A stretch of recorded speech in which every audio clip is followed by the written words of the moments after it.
Hello and welcome to State of the Union. I'm Stefan Grobe in Brussels. For weeks now, Europe is anxiously looking at its number one economic powerhouse, Germany. To be more precise, at the country's ailing car manufacturers, some of Germany's industrial pillars. A serious car crisis in the Federal Republic, triggered by a quasi-collapse of the electrical vehicle market, could have severe consequences elsewhere in the EU. Threats of historic job cuts, plant closures at Volkswagen and plunging earnings at Mercedes-Benz and BMW prompted emergency talks at Berlin's economy ministry this week. But given strained federal finances and fights with China over tariffs, the government's toolbox is rather empty. Nonetheless, the economy minister expressed his willingness to help, but excluded quick fixes. Alle haben gesagt, Planbarkeit ist das Wichtigste, und zwar langfristige Planbarkeit, keine Strohfeuer, weil sie nur den Effekt haben, dass kurzfristig der Markt noch einmal hochgepumpt wird und danach möglicherweise wieder zusammensackt. Germany is in the uncomfortable position today to be forced to reorient its entire manufacturing sector that depended on cheap Russian energy. I can already hear Ukraine's President Zelenskyy shouting, "I told you so." Zelenskyy was at the United Nations this week to drum up support for what he called his victory plan. He also reacted to pleas from the European far left and far right to negotiate with Russia. We know some in the world want to talk to Putin. We know it, to meet, to talk, to speak. But what could they possibly hear from him? That he's upset because we are exercising our right to defend our people, or that he wants to keep the war and terror going just so no one thinks he was wrong. How the Ukrainian economy keeps suffering from the war was detailed this week by the latest outlook from the European Bank for Reconstruction and Development. The EBRD covers not only Ukraine, but large parts of Eastern Europe and Central Asia. The bank's findings are an important bellwether for the global economy. Joining me now is Beata Jaworczyk, the chief economist of the EBRD. Welcome to the program. Thank you. So, your latest regional economic prospects report is called Along the Adjustment Path. That sounds like a friendly way of saying it's disappointing. What do the economies you invest in need to adjust to?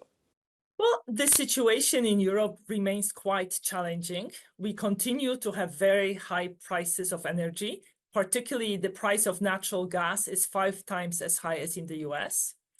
The demand for exports, particularly from Germany, is muted, given the difficult situation of the German economy. And finally, the costs of borrowing continue to be high. There is this extra risk premium, this extra interest rate countries in the regions had to pay when the war in Ukraine started. And this risk premium continues to be there. On the upside are a decline in inflation and an increase in real wages. What exactly happened? Well, by historical standards, we have seen a very fast disinflation process. Though, of course, the adjustment is not done yet. Inflation remains above the pre-COVID level. But on the positive side, we have managed to avoid hard landing. So this fight with inflation has come without very big unpleasant effects in terms of unemployment. As the inflation episode started, we saw a big decline in real wages. But then real wages started catching up. That was visible in the last few months, in the last year.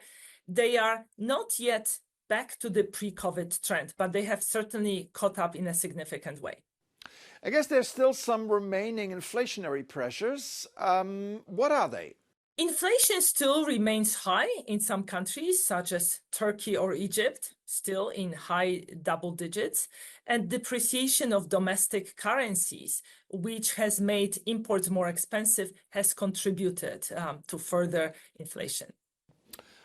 One country that is still in the spotlight is, of course, Ukraine. How are they coping with the ongoing war economically? Well, despite the war, early this year, so in the first quarter, Ukrainian economy managed to grow very fast. The Black Sea corridor allowed Ukraine to export grain as well as metals and ores. But then this heavy bombing and destruction of electricity infrastructure happened, and that made the situation very difficult. There are rolling blackouts, there are shortages of electricity.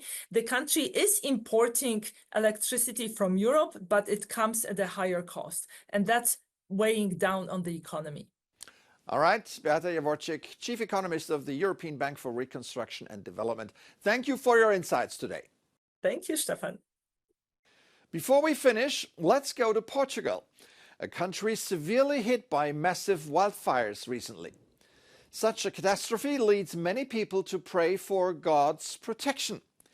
At the Fatima Shrine in central Portugal, an estimated crowd of 180,000 motorbikers gathered for the traditional pilgrimage of the blessings of helmets.